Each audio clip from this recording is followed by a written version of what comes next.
Okay, guys, this is a review of solving equations with special cases. So these are going to be the different types of solution or possible solutions that you can get. Again, when you're solving equations, you always want to work from the outside in. So from the outside in, the first thing you always want to do is simplify. Again, please be neat with your work. Okay, those of you who struggle with solving equations, it's usually because you're working like sideways instead of down, and you're not writing out each of your steps. It's important because you can miss negatives and stuff with distribution. So when we distribute this 5, we have 5 times x is 5x. 5 times negative 9 is negative 45, and then this 3 just comes down. Nothing over here changes, so 5x minus 42. You want to make sure that you combine your like terms. So I can combine negative 45 plus 3.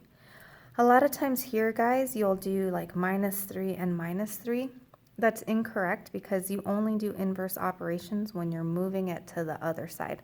Since we're not moving it to the other side, we're just going to combine it the way it is here. So this 5x comes down, and we have 5x. Negative 45 plus 3 is going to give you negative 42 equals 5x minus 42. We continue through to solve. I like to put my variables on the left and my constants on the right. So I'm going to move this 42 over. So plus 42 plus 42. This comes down and this comes down. So you have 5x plus 0 is equal to 5x. Negative 42 plus 42 is also 0. 5x equals 5x. Now, you can go ahead and move this 5x over if you want to. So minus 5x, minus 5x. 5 minus 5 is 0. 5 minus 5 is 0. Now, this is a true statement. Okay, you could have noticed it here. You know, this is also a true statement right there. So when you get a true statement like this, it means that you have infinite solutions. So this means infinite solutions. There's a couple of terms that mean infinite solutions. It's also called an identity.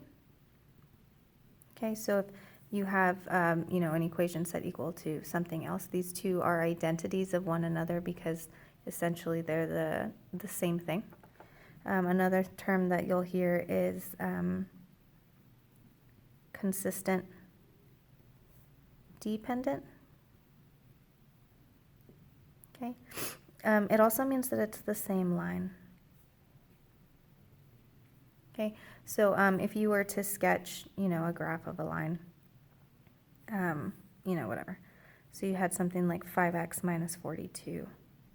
That would be the first one. And the second one would just be the exact same thing right on top of it, which is why you have infinite solutions. When you're finding something like this, you're talking about how many times does it intersect. Well, this intersects all the time, so it's infinite solutions. If you get something like this, you want to make sure that you check your math first, okay? So first off, when you get something like this, you know, always check your math to make sure that you did it correctly.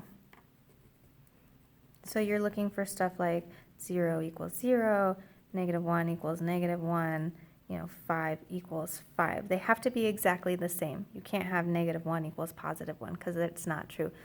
So you're always looking for true statements. So if you get a true statement, then you have infinite solutions. This other example that I have for you here. Again, distribute always. Make sure that you're checking for your negatives to make sure you're distributing correctly. 4 times x is positive 4x. 4 times 5 is positive 20, and this plus 6 comes down. 2 times 2 is 4x, and 2 times 3 is positive 6. Another mistake that you guys tend to make is you'll distribute that 2 and you'll forget that x, so you'll have 4 plus 6 is 10. Okay, so be careful that you are bringing down all your variables. We can combine this 20 and this 6. so this 4x comes down. So we have 4x, 20 plus 6 is positive 26. 4x plus 6, I'm going to move that 26 over. Make sure that you're combining the constants and you don't put that 26 here because they're not like terms. You have 4x plus 0 is equal to 4x minus 20. 4x equals 4x minus 20. I'm going to move that 4x over to get my variables on the same side. 4x minus 4x is 0. 4x minus 4x is 0 minus 20.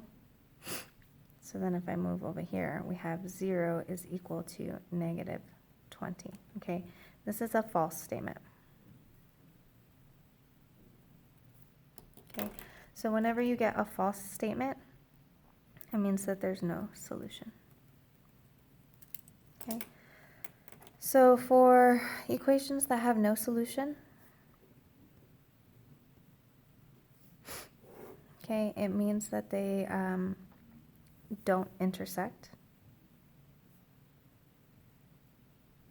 So two lines that never intersect are parallel lines. And you're looking for false statements. Okay, so if you want to see a visual of it, you would have one line here and another line here. Okay, and they're parallel. They never intersect, so there's no solution. You need to look for false statements. So something like 0 equals negative 20, 2 equals negative 2, whatever. 5 equals 3.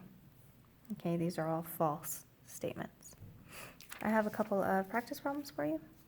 Okay, make sure that you get them done. And if you have any questions, ask me in class or shoot me a reminder.